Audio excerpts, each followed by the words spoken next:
Hi everyone, and welcome back to my channel. Today I decided I was going to go through my fragrance collection and pick out my current go-to fall fragrances. Now these are going to be some that are easy day-to-day wear that you can wear to the office and won't be overpowering, but I do have some that pack a punch and could be more towards evening or the cooler times of fall leading into winter. I'm going to go through these in no particular order. I'm not ranking them or anything like that. I'm just going to grab and describe what I think they smell like. So let's go ahead and jump in. The first one is a newer fragrance to my collection. It was launched in September of 2020. This is by Amouage and this is Crimson Rocks. This one is it is so nice. I took this into the office and I had this one, and the other one I picked was Ashore, which more of a lighter, brighter, florally scent. And I thought everyone would gravitate towards that because this one's kind of moody. It's different. It has notes of pink pepper and cinnamon. There's juju honey here. There's, of course, is the rose. There's some vetiver. This is a very moody fragrance. It can be worn by both men and women. I think it is just, it's beautiful. I get punched in a good way. I don't mean that bad. With rose and cinnamon. I cannot wait. I think she's going to be so much better once we get a little cooler. We are still basically in the midst of summer where I'm at. I am trying to make fall happen with my flannel jacket and pulling out my warm cozy scents, but it's not happening yet, but a girl can hope. So yeah, this is Amouage Crimson Rocks.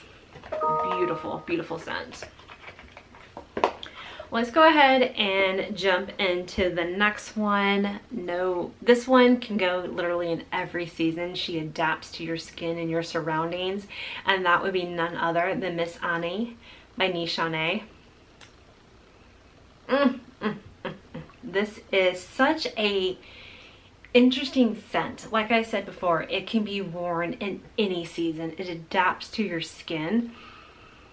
It has a very crisp ginger note in the beginning that kind of is like, what is that? But this dries down to the most beautiful, warm vanilla, and it just gets, it's one that gets better with time. The longer you wear it, the more like invigorating and vanilla and warm and cozy it smells.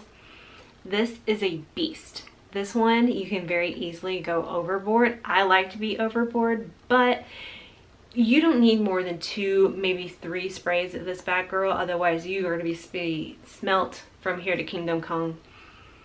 But this is an amazing scent. This one will forever and always be in my collection. I think this is a lifer for me. I will always have this.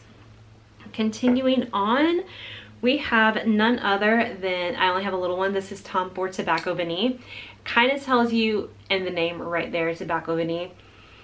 It has that tobacco-y smell, like pipe tobacco. Don't think cigarette tobacco. Pipe tobacco with vanilla. It is another sweet, cozy, but not too sweet. It's definitely male or female, can go either way. It definitely blurs the lines. I don't think it leans more masculine or more female. It is right down the middle. This was one of my favorites that I wore last fall and winter, and I'm debating on getting a bigger bottle, but right now I am going through my second one of these, and you can see she's got a little dent. But I just like the smaller bottles because I can store more. So yes, this is Tom Ford Tobacco Vanille. Continuing on, let's go with, let's just go ahead and get Mr. Killian out of the way. This is Intoxicated. This is a newer one to my collection. This one does have some pretty good staying power on me. I don't think it projects like doesn't project like Ani. I think it projected with a little bit over of arm's length. If I freshly sprayed it on when I got to the office, as soon as I got out of my car, you could smell it in the elevator because one of my coworkers told me about it. But throughout the day, it kind of became a closer scent, not a skin scent by any stretch of the imagination. It was just a little bit closer. But this is cardamom, coffee, some dark cacao, chocolate. Is a beast. She is spicy. I would save this for evenings or your cooler days, because if you wear it when it's too hot, it might be a little bit too suffocating. But yeah, this one is, she's dark, she's moody, she's not for the faint of heart. Then we have none other, this one I wear all year round, but I think the Delina Exclusive is more fall-like. I feel like she's a little spicier. So I'm gonna, this, everyone knows Delina Exclusive, Delina La Rose, but I really enjoy wearing this one in the fall more than like spring or summer. Just because she's a little spicier, a little bit more bite. And this one projects. Everybody's going to smell you. Everybody's going to compliment you. People are going to follow you around stores, ask you what you're wearing. This is another one that I will probably forever have in my collection. I think next time, once this one runs out, I might try just the original Delina, because I only have the Exclusive in the spray, but I do have Delina in the perfume, in the lotion, in the pot. That, if you don't want to splurge and spend the money on both perfumes, get the lotion. It will project. People will smell you just like the spray. So this is Delina Exclusive. All right, next we have another Tom Ford, and this is Black Orchid. Oh, this is a good one.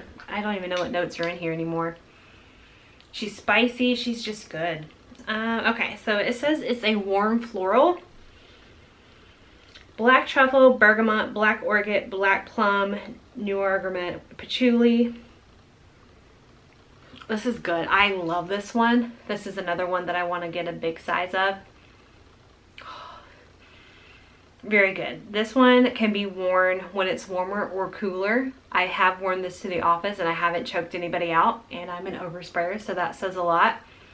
I know the Tom Ford, some of them wear longer than the other. I think like the private blend, like Rose Prick and Bitter Peach and Lost Cherry, just to name a few, they don't stay on my skin as much. I don't recall. Let me, before I start talking garbage. Tobacco Vanille. Okay, so the Tobacco Vanille is from the private blend, but that one lasts on me forever. Like it projects in, but like the other private blends don't. So it's kind of hit or miss when it comes to private blends. But Black Orchid, it's a good one. If you're unsure with any of the Tom Ford stuff, I would suggest getting the little travel sizes. That way you can try them out. And if you like them, you get more than just a sample. But this one, this is a yummy, yummy, yummy one. All right, so we have another Amouage. This is one that I love, just like Ani. This one will probably forever be in my collection. I haven't done an independent review on it. I kind of ran out of time before this video was going to come up, along with another one that I have coming up. But with that being said, this is Amouage Protrayal Woman. Can we just talk about the gorgeous bottle? This beast, my goodness. Oh, she's so good. She is jasmine, like a dirty jasmine. There's tobacco, but not like your cherry or pipe tobacco like Tobacco Vanille or Herod or Killian's Back to Black. This is like cigarette tobacco, not smoked, but it does have a smokiness to it, but not like an ashtray. And then there's the most intoxicating vanilla scent to it. Let me see, what are the notes of this? Jasmine, Craven Tobacco Accord, Vanilla, and Elemi, E-L-E-M-I. Not quite sure what that is. But this one, this was love at first sniff. This one I became addicted to. I tried it on my hand and all day just kept smelling it, smelling it, smelling it. I was outside talking to my husband or our neighbor, and I just kept smelling it and smelling it and smelling it. It is unique. It is not, I would not call this a safe blind buy, but I would definitely try to get my hands on a sample or go somewhere to smell this. It's very unique. It is, I'm going to make a statement. You're going to notice me. I smell amazing, but it's cozy with that vanilla and that tobacco. It's just, this for me could easily become my signature scent. That's how much I love it. So this is, again, Amouage Portrayal Woman. Okay. All right. Next we have, this one's newer to my collection, but I had a sample. I actually had a couple samples And then I got this smaller guy because I didn't want to get the big bottle, just because pricing. And this is by Francis Kurkdjian. This is Gentle Fluidity Gold. Fluidity Gold, excuse me. This one I can smell. There's definitely some like nutmeg, musky, vanilla, woody, amber. This is definitely one that blurs the line again between masculinity and femininity. Right down the middle, I think either could wear it. Between Gentle Fluidity Gold and Gentle Fluidity Silver, I think the gold does lean a little bit more feminine, and then the silver leans a little bit more masculine. But if you've never smelled the two and you're just smelling gold, either way, it is so good. It's one of my favorites. I would say the X-Ray, this, and then Grand Soir are my top 3 from MFK. But this is a beautiful, beautiful scent. Can be worn in the office. You can amp it up a little bit. It's also good for layering. So this is a good one. Next, we have another newbie. This is Changing Constants from Penhalogens. So good. This is, there's jasmine, pimento, there's that caramel in there, and it's just, it's another good one. This one lasts very, very long on my skin. I would not say I think it projects like a beast. It's another with an arm to 2 arms length, unless you freshly spray it on and then go in somewhere, then you have a very nice little scent trail. But this is a easy wear. Also a good one to layer if you have one like Killian, which I have layered these two to make this one a little bit more sweeter. The combination with the two, amazing. You cannot go wrong. Although this one is not a safe blind buy. This one is. But if you know you like cardamom and spicy and in your face, you'll like this. And if you want to make it a little bit more creamy, a little bit more sultry and soft, combined together, mwah, perfection. And last but certainly not least, we have the new Kyla Invites Only. This just smells like dessert. It reminds me, I had a sample a long time ago from Parfum de Marly Ojan. All right, so this one, according to Sephora, is warm and spicy. It has amber, benzoin, cinnamon are the keynotes, and it's the 8th fragrance from Kyla. This has an excellent sprayer. This is, you smell like a dessert. It's sweet and gourmand, but yet it's very warm at the same time. I think it's pretty much, if you know you like ambery sweet fragrances, I think it would be pretty safe. And they do have 3 sizes. I went with the middle size. This is the 1.7. But I want to try some more from Kyla. This is the first one I've tried just because I was just drawn in by amber, especially since we're going into fall. But it really reminds me right out the gate of Ojan.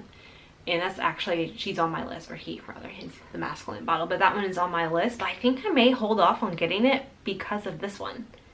It smells very, the opening smells almost identical. They are different in their dry down, but it's a close dupe if you ask me, and I was not buying it for that reason. I was just interested in the brand.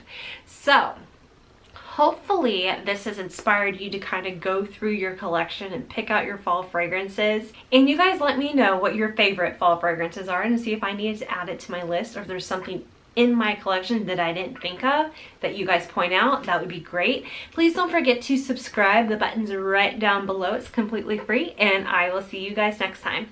Bye.